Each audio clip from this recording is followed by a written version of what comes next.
71 বলেন না, আমি 71 বার পর্যন্ত দোয়া করব, তারপরেও দোয়াটা কবুল করে নেয়। আপনি 70 বারে কথা বলেছেন, আমি জানি 70 বার দোয়া করলে কবুল হবে না, আপনি 71 বার বলেছেন। সুতরাং 70 এর পরে আমি আরো 1 যোগ করলাম।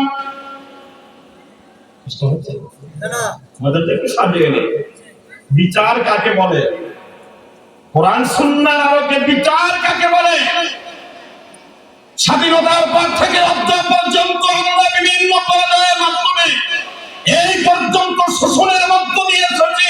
স্বাধীনতার সব পর্যন্ত আমরা বুঝতে পারি নাই, তার অন্যতম কারণ হচ্ছে বাংলা জমিনে বিচার ব্যবস্থা অদ্য পর্যন্ত ভালো হয় নাই। চিৎকার দিয়ে আমার কথা ঠিক কিনা? আজকে সেই বিচার নিয়ে আলোচনা। থাকবেন না ভাগবেন? হ্যাঁ, কারা কারা ভাগবেন আপনি দেখুন তো।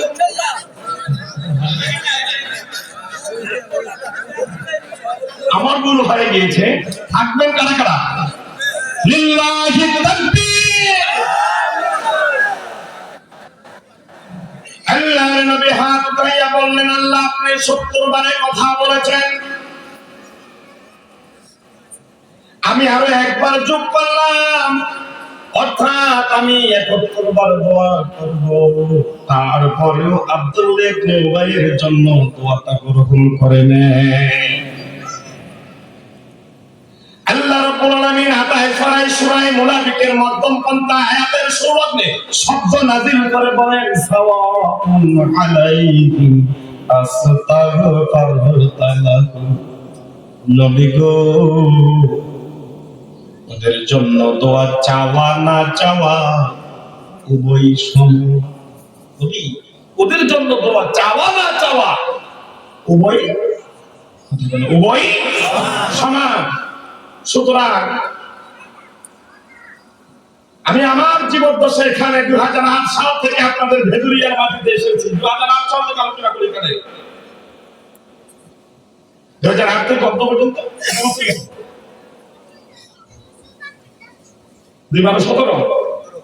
17 বছর আপনাদের ভেতরে আসি। কত জায়গায় যে আমি আলোচনা করলাম। আল্লাহ ওই দিকে বলেছেন দোয়া করা না করা উভয় সমান। সুতরাং আমি আমার ইব্রাহিম ফরিদির জীবদ্দশায় 17 বছর এই ভেদুরিয়ার মাটিতে আনাচে বয়ান করেছি। যারা টপ লেভেলের মুনাফিক, ওদের সামনে বয়ান করা না করা উভয় সমান। আর কথা বলে না। মুনাফিকের বিষয় নিয়ে আজকে আমার আলোচনা নয়। আমার আজকের আলোচনার বিষয় হলো কিয়ামতের ময়দানের বিচার, মানুষের অঙ্গ প্রত্যঙ্গের হিসাব। হাত দিয়া কি করবেন না করবেন সেটা আপনার বিষয়, চোখ দিয়া কি দেখবেন না দেখবেন সেটা আপনার বিষয়, জবান দিয়া কি বলবেন না বলবেন সেটা আপনার বিষয়, ব্রেন দিয়া কোন কাজে হাত দিবেন কোন কাজে হাত দিবেন না সেটা আপনার বিষয়, পাও দিয়া কিভাবে চলবেন কি চলবেন না সেটা আপনার বিষয়। আমি শুধু এতটুকু মেসেজ দিতে চাই, কিয়ামতের ময়দানে হাত পাও অঙ্গ প্রত্যঙ্গ থেকে সাক্ষী গ্রহণ করা হবে। ঠিক কি না? মুসলমান ভাইরা আমার গভীর মনোযোগ দেন। আমি তো বছরে একবার আইলাম, কিন্তু আপনার বাড়ির দরজায় মসজিদের খতিব সাহেব প্রতি জুমায় গুরুত্বপূর্ণ আলোচনা করে, কিন্তু কতজন মানুষ পরিবর্তন হয়েছে? নামাজের আলোচনা হয় জুমার দিনে, আসরের সময় 3 জন মুসল্লিও পাওয়া যায় না। সুদের আলোচনা হয়, সমাজে আরো সুদ বৃদ্ধি পায়। সমাজে আরো এত দুঃখ রাখবো কোথায় রাখার জায়গা নাই, এত দুঃখ রাখবো কোথায় রাখার জায়গা নাই, আমাদের কপালেতে শান্তি বুঝি নাই বাইরে, আমাদের কপালেতে শান্তি বুঝি নাই। ওয়াক্ত নামাজ পড়ে কপালে তার দাগ, মক্কা গিয়ে নামের আগে লাগায় হাজি সাহেব বাইরে লাগায় হাজি সাহেব। বসে হাজি টেলিভিশন চাই, চার দোকানে বসে হাজি টেলিভিশন চাই, গানে তালে তালে পাদটি নাচায় বাইরে। আসেন আর কতক্ষণ আসেনি?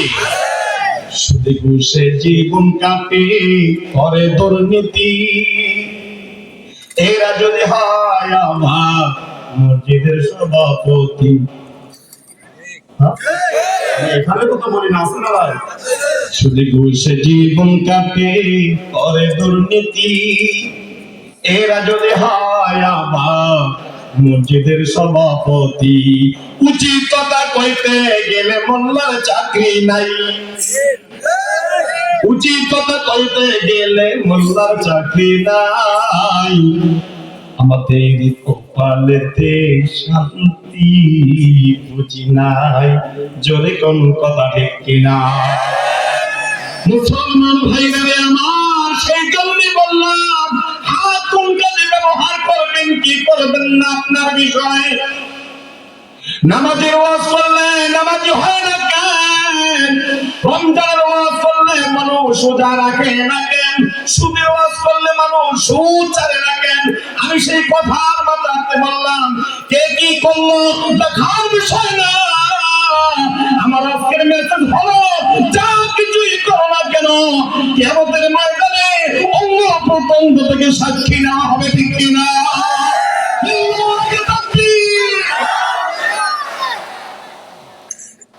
আল্লাহর নবী হাত উঠাইয়া মুনাফিকদের জন্য দোয়া করলেন, আল্লাহকে সুস্থ করে দেন। কতবার দোয়া করছে? কথা বলে 71 বার দোয়া করেছে। আল্লাহর নবী মনে ভাবলেন, যদি আল্লাহ 70 বারের কথা বলেছে, আমি যদি 70 এর উপরে একবারও বার ঠিক হই, তাহলে হয়তো দোয়াটা কবুল হবে।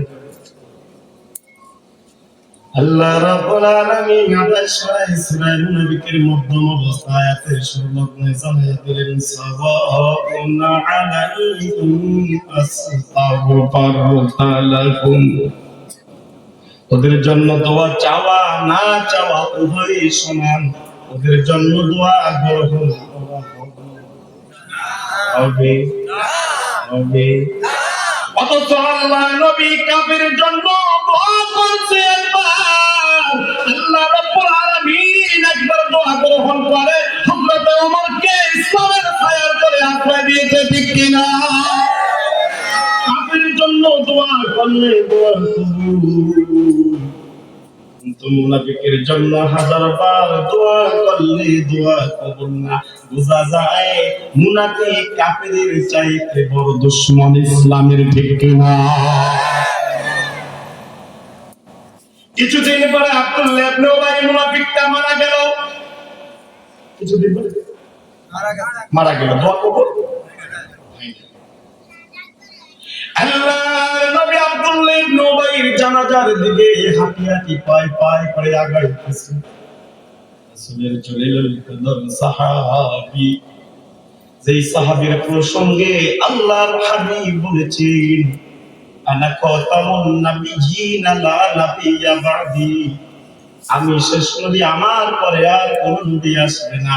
আমার পরে যদি নবুয়তি দরজা খোলা থাকতো, ওই নবুয়তি দরজা দিয়ে হযরতে ওমর প্রবেশ করত। এমন একজন সাহাবী, নবী যখন আব্দুল্লাহ ইবনে উবাইর জানাজার দিকে হেঁটে যায়, নবীর সাহাবী হযরতে ওমর পিছনের দিক থেকে নবীর চুপটা এইভাবে খামচে মেরে ধরলেন, নবী গো, ওই মুনাফিকের জানাজায় আপনি যাইবেন না।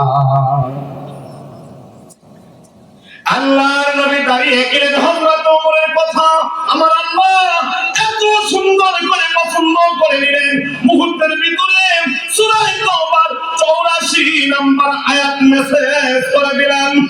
সুবহানাল্লাহ। জিবরাইল হাজির, হযরত জিবরাইল আল্লাহর নবীকে সূরা তাওবার 84 নম্বর আয়াত শোনাইতেছেন, ওয়ালা তুসাল্লি আলা আহাদিন মিনহুম মাতা আবাদান ওয়ালা তাকুম আলা কবরি নবী গো মুনাফিক যদি মারা যায় ওর জানাজায় যাওয়া যাবে যাবে যাবে আলা কবরে কবর তো বলছো আলা কবরে জানাজা তো যাবই না আলা কবরে নবী মুনাফিককে যখন কবরের ভিতরে সমাধিত করা হবে ওর মাকবারের কাছে কবরের কাছেও যাওয়া যাবে মুনাফিক কত বড় নিকৃষ্ট প্রথমে একটা উদাহরণ দিলাম মুনাফিক মুসলমান যুদ্ধের ময়দান থেকে যদি পালিয়ে চলে আসে তার নামটা মুনাফিকের তালিকায় চলে যায় কোন মুসলমান যদি কোরআনের ময়দানে বসে বিনা কারণে যদি কোরআনের ময়দান থেকে উঠে চলে যায় বিনা কারণে যদি কোরআনের ময়দান থেকে উঠে চলে যায় ওর নামটাও তদ্র মুনাফিকের তালিকায় চলে যায় আল্লাহ রাব্বুল আলামিন বলে মুনাফিকরা যখন কোরআনের ময়দানে বসবে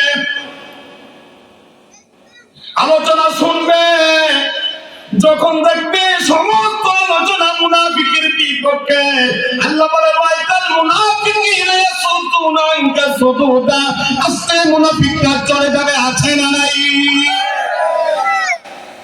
ইমাম সাহেব যখন মসজিদে বয়ান শুরু করবে মুনাফিকরা ফলো করে আর বলবে যে ইমাম সাহেব আমার দিকে কিছু বলে কিনা আমার দিকে কথা বলে আমার দিকে ইমাম সাহেব কিছু বলে কিনা এক মসজিদে ইমাম লাগবে কি লাগবে ইমাম লাগবে ইন্টারভিউ চলতেছে তো প্রথম দিন ইমাম আসে আপনাদের কষ্ট হচ্ছে মনে হয় প্রথম দিন ইমাম আসলো ইন্টারভিউ দেওয়ার জন্য উনি মাগরিবের নামাজ পড়ে তো উনি প্রথম দিন মাগরিবের নামাজে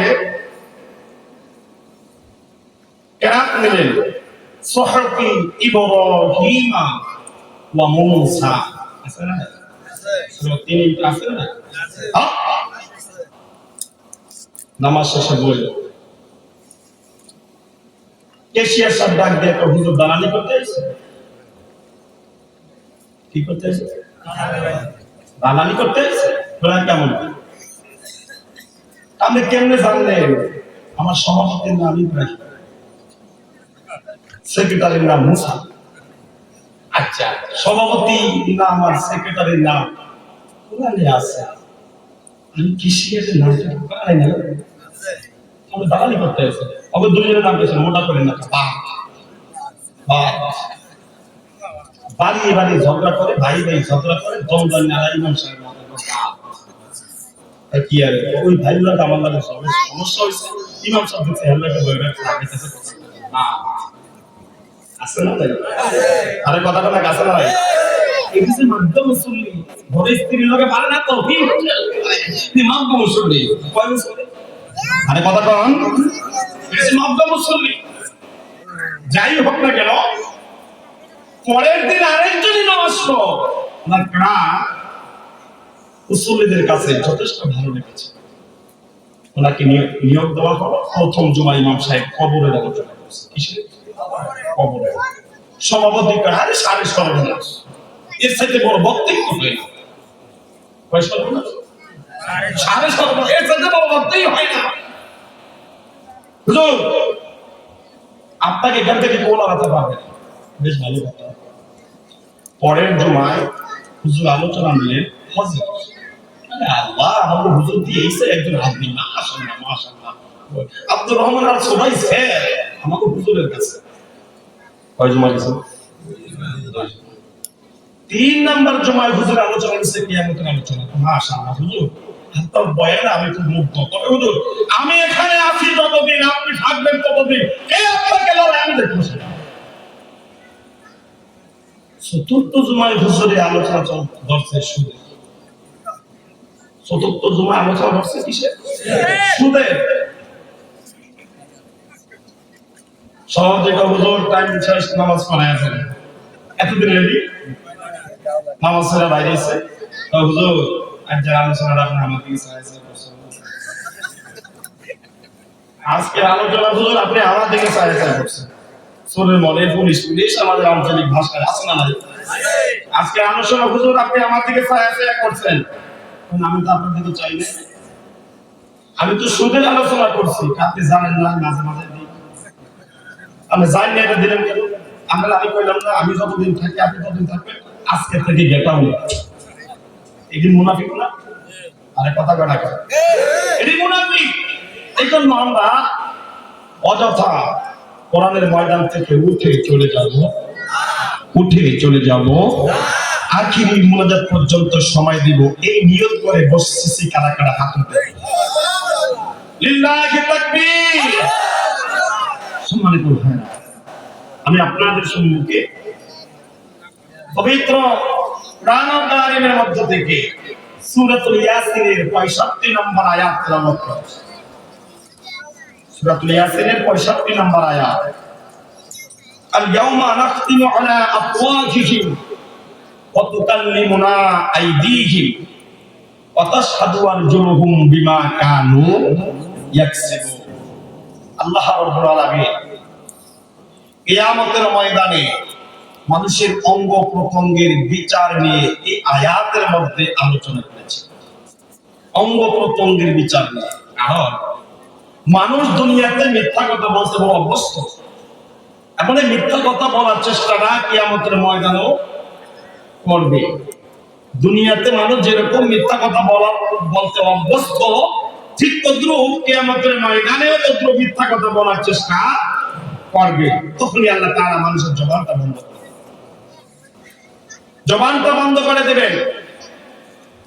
জবান যদি বন্ধ করে দেয়, বিচারটা কেমন হবে? সাক্ষী কোথায় হবে?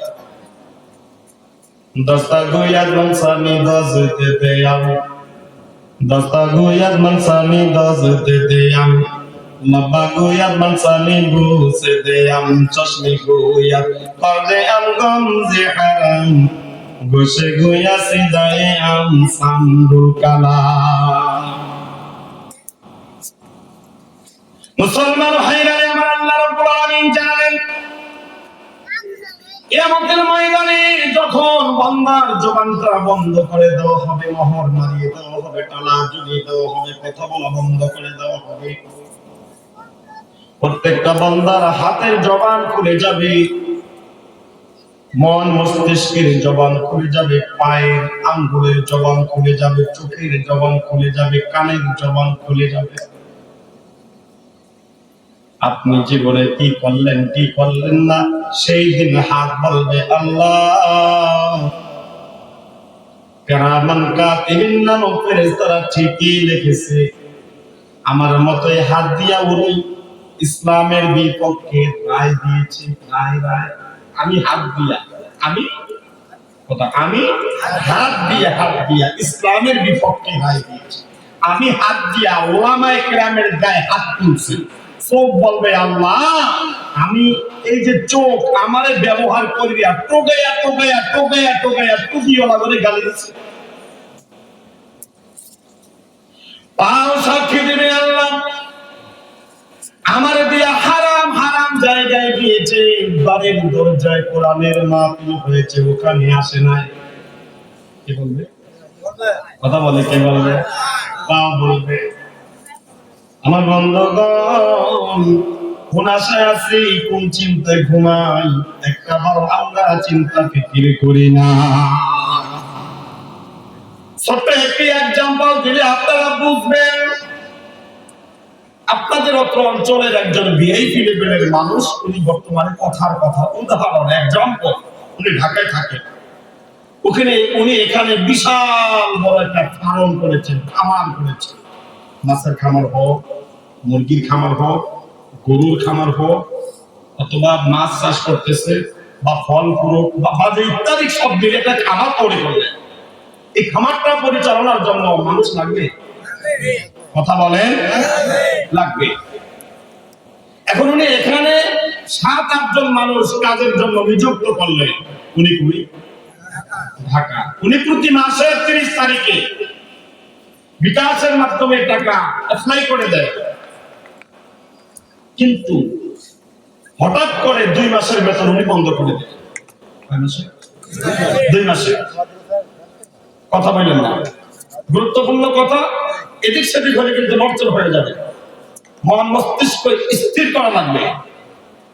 অস্থিরতার মাঝে কিছু হয় না, স্থিরতার মাঝে সবকিছু করা যায়, ঠিক কিনা? কয় মাসের বেতন? কর্মচারীরা 8 জন মিলে সোজা চলে গেল ঢাকায় বেতন আনার জন্য।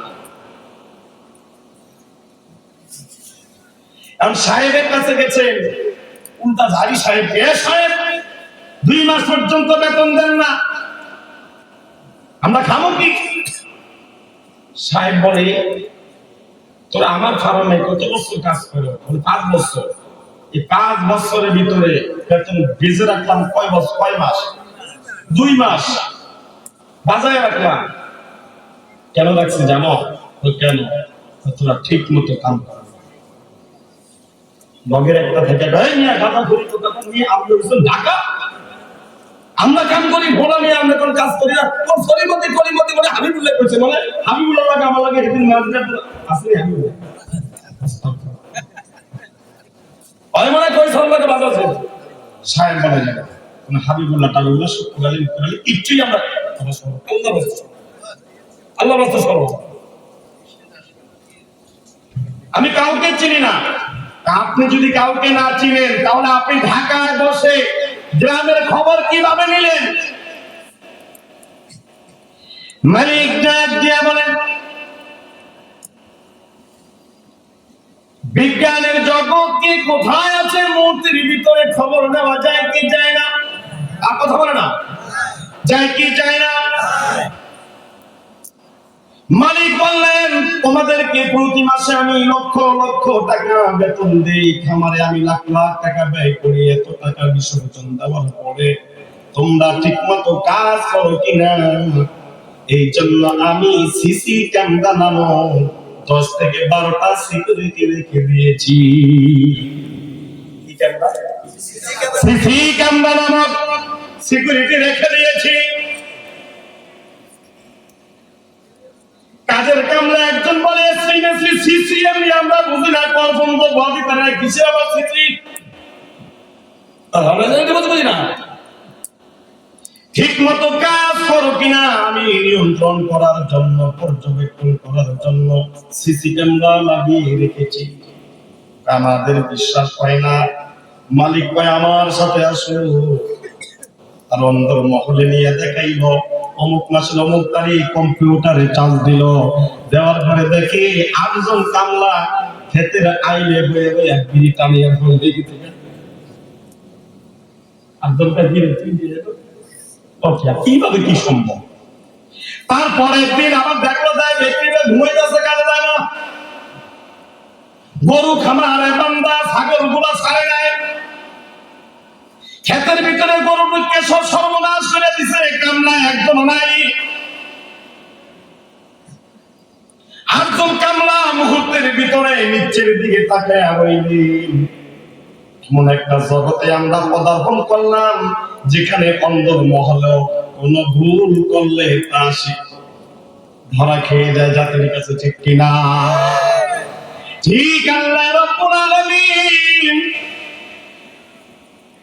আমাদেরকে হাত দিয়েছেন, পা দিয়েছেন, চক্ষু দিয়েছেন, ব্রেন দিয়েছেন, নাক দিয়েছেন, শোনার শক্তি দিয়েছেন, কথা বলার শক্তি দিয়েছেন। এই সমস্ত নিয়ামত এগুলো কার? আওয়াজ দিয়ে বলো বন্ধু, নিয়ামত গুলো কার? ওই মালিক এখানে লক্ষ লক্ষ টাকার মাল দিয়েছে, তাই তো সিসি ক্যামেরা লাগাইলে আমার মালিক বন্দারে কোটি কোটি টাকার চাইতো দামি একটা হাত দিয়েছে, পা দিয়েছে, চক্ষু দিয়েছে, ব্রেন দিয়েছে, কথা বলার শক্তি দিয়েছে। আমার আল্লাহ রাব্বুল আলামিন উনি তদ্রুপ সিকিউরিটি লাগাইয়া রাখলেন। আমার বান্দারে এতগুলো সম্পদ আমি দিলাম, চোখ দিলাম, কানের শক্তি দিলাম, ব্রেন দিলাম, হাত দিলাম, পাও দিলাম, মুখ দিলাম, নাক দিলাম, এতগুলা দামি জিনিস দিলাম। আমার বান্দা আমার নিয়ামত খায়, আরে আমার দেওয়া অঙ্গ প্রত্যঙ্গ কোন কোন কাজে ব্যবহার করি। এই জন্য আল্লাহ রাব্বুল আলামিন কিরামান আর কাতিবিন নামক 2টা সিসি ক্যামেরা প্রত্যেকটা বান্দার 2 কাঁধে লাগাইয়া দিয়েছে, ঠিক কিনা? আশুকে মাশুক রমি বিহানে আশুকে মাশুক রমি কেরামান কাতিবিন রাহাম খবর নি কেরামান কাতিবিন রাহাম খবর নি আল্লাহ রাব্বুল আলামিন বলে দুনিয়ার মানুষ এই যে কেরামান আর কাতিবিন নামক দুইটা সিসি ক্যামেরা আমি আল্লাহ তোদের দুই সীমায় লাগাইয়া দিলাম রে বান্দা জানুনি এই দুইজন ফেরেশতা দুইটা সিসি ক্যামেরার কি কাজ আল্লাহ রাব্বুল আলামিন কালামে হাকিমের মধ্যে মেসেজ দিয়ে বলে এই দুইজন ফেরেশতার কাম হলো এই দুইটা সিসি ক্যামেরার কাম হলো মা ইয়ালফিজু মিন কাউলিন ইল্লা লাদাইহি রাকীবুন আতীদ মা يلفظ من قول إلا لديه رقيب عتيد রে বান্দা এই দুইটা সিসি ক্যামেরার কাজ হলো বান্দা হাত দিয়ে যে কাজটা করবে না কেন মুহূর্তের ভিতরে কেরামান কাতিবিনকে সংরক্ষণ করে ফেলবে বান্দায় মসজিদে ঢুকলো এইটা সংরক্ষণ হবে বান্দায় চুরি করতে গেল এইটা সংরক্ষণ হবে বান্দায় ডান হাত দিয়ে কোন কাজ করে এইটাও সংরক্ষণ হবে বাম হাত দিয়ে কোন কাজ করে এটাও সংরক্ষণ হবে বান্দায় পাও দিয়ে কোন কোন কাজে চলে এটাও সংরক্ষণ হবে বান্দায় মসজিদে এসে নামাজ পড়ে কিনা এটাও সংগ্রহ করা হবে বান্দায় আমার কোরআনের পক্ষে স্লোগান দেয় না দুনিয়ার পাপী নেতাদের পক্ষে স্লোগান দেয় এটাও সংরক্ষণ করা মুসলমান ভাইরা আমার কিয়ামতের ময়দানটা যখন শুরু হয়ে যাবে আমার কথার সাথে আর আলোচনার সাথে মিল আছে তো কিয়ামতের আর কথা বলেন আছে নি কিয়ামতের ময়দানটা যখন শুরু হয়ে যাবে মুড়ো হাত উপরে সূর্য থাকবে এখন দুনিয়ার জমিন থেকে 9,30,00,000 মাইল উপরে সূর্য আবার পিঠ বাইলে তাপ দেয় 70,000 ফেরেশতা সূর্যের তাপ নিয়ন্ত্রণ করার চেষ্টা করে তারপর দুনিয়ার মানুষ সূর্যের তাপ সহ্য করতে পারে এই সূর্যটাকে কিয়ামতের ময়দানে মুড়ো হাত উপরে আনা হবে এখন সূর্য এই বাইরে তখন সূর্য থাকবে এই বাইরে কিয়ামতে আজব যদি মানুষ দেখি তো গরবারি রিয়ার জঙ্গল থাকি তবর মুহাত পরেশ থাকিবে বুক বাইলে তারপর সেই দিন সারিবে ধাত খেলা মহতর মগদ ফুটিবে নবীরা রাসূল গাব কত বসেই দিলে নফসি নাফসি কেন্দের বুকু ভাষাইতে শুধু একজন সেজদায় পড়ে কান্দিবে আমার দিও না কো দোজকি ওরে রত দিলা তন্তবতি লা ও খুদে তার বিনিময় মাফ করে দাও উম্মতকে এ বাবা কিয়ামতের ময়দানে যখন শুরু হয়ে যাবে মুড়ো হাত তোমার সূর্য চলে আসবে সূর্য এই সূর্যের তাপ নাফরমানের মাথার মতো গোলাপের ফেনার মতো টকবক টকবক করতে থাকবে। সমস্ত নাফরমান বান্দাগুলো বিভিন্ন নবীদের কাছে যাবে সুপারিশের জন্য। তারা বলবে না ইয়া নাফসি ইয়া নাফসি, না জানি কিয়ামতের ময়দানে আমি নবীর কোন ফয়সালা হয়ে যায়। আল্লাহর নবী উম্মতগুলোকে ডেকে বলবে, উম্মত তোদের জন্য আমি দুনিয়ার জমিনে 63 বছর চোখের পানি ফলাইছি রে উম্মত, আজ কিয়ামতের ময়দানে তোরা চোখের পানি ফলাবি না। আল্লাহর নবী সিজদায় পড়ে কাঁদবে, আল্লাহ আমার উম্মতগুলো কিয়ামতের আযাব আর গজব সহ্য করতে পারে না। ঠিক এই মুহূর্তে হঠাৎ করে বিকট আকৃতির একটা গর্জন শুনতে পাবে। গর্জন, আল্লাহু আকবার, একটা গর্জন শুনতে পাবে। আল্লাহর হাবিব নবীকে ডাক দিয়ে আল্লাহর হাবিব আল্লাহকে ডাক দিয়ে বলবে, আল্লাহ এত ভয়ঙ্কর কিসের আওয়াজ শোনা যায়? বলে একটা জাহান্নামের আওয়াজ। আল্লাহর নবী বলে, ঠিক ওই মুহূর্তে জাহান্নামের একটা হুঙ্কার ঠেলাই কিয়ামতের ময়দানটা থরথর থরথর করে কাঁপা শুরু হয়ে যাবে। আল্লাহর নবী আল্লাহকে ডাক দিয়ে বলবে, আল্লাহ আপনি জাহান্নামকে থামান, আমার উম্মতগুলো জাহান্নামের আওয়াজ সহ্য করতে পারবে না। আল্লাহ রাব্বুল আলামিন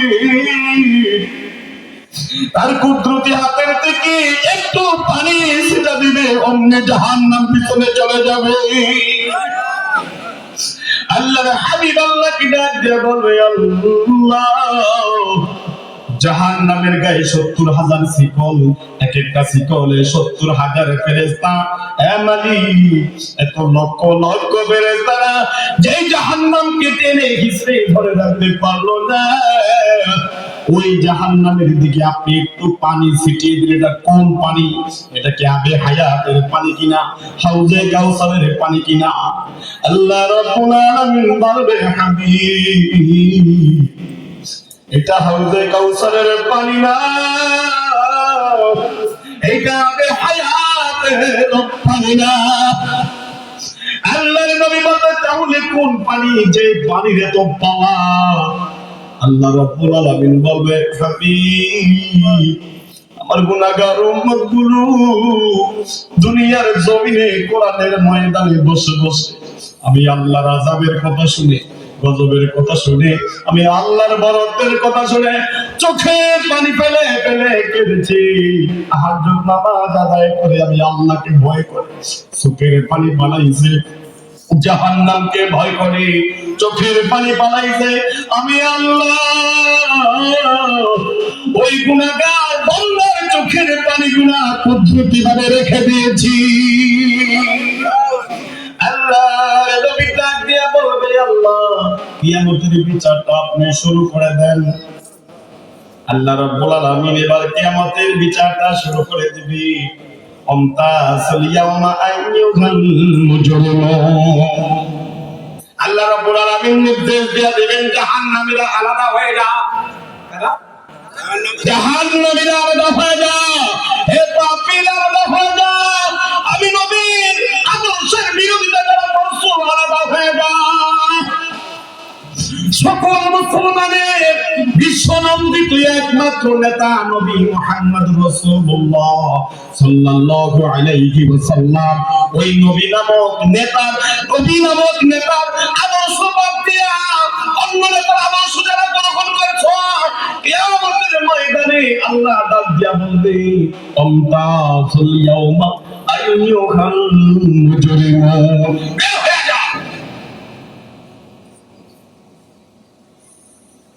হযরত আলী রাদিয়াল্লাহু তাআলা আনহু কোরআন কারীম তেলাওয়াত করতে করতে সূরাতুল ইয়াসিনের যখন এই আয়াত পর্যন্ত আসতেন, আমতাসুল ইয়াওমা আইয়ুহাল মুজরিমুন, আলী কেঁদে দিতেন আর সামনের দিকে আগাইতে পারতেন না। সাহাবীরা আলীকে জিজ্ঞাসা করতো, আলী রে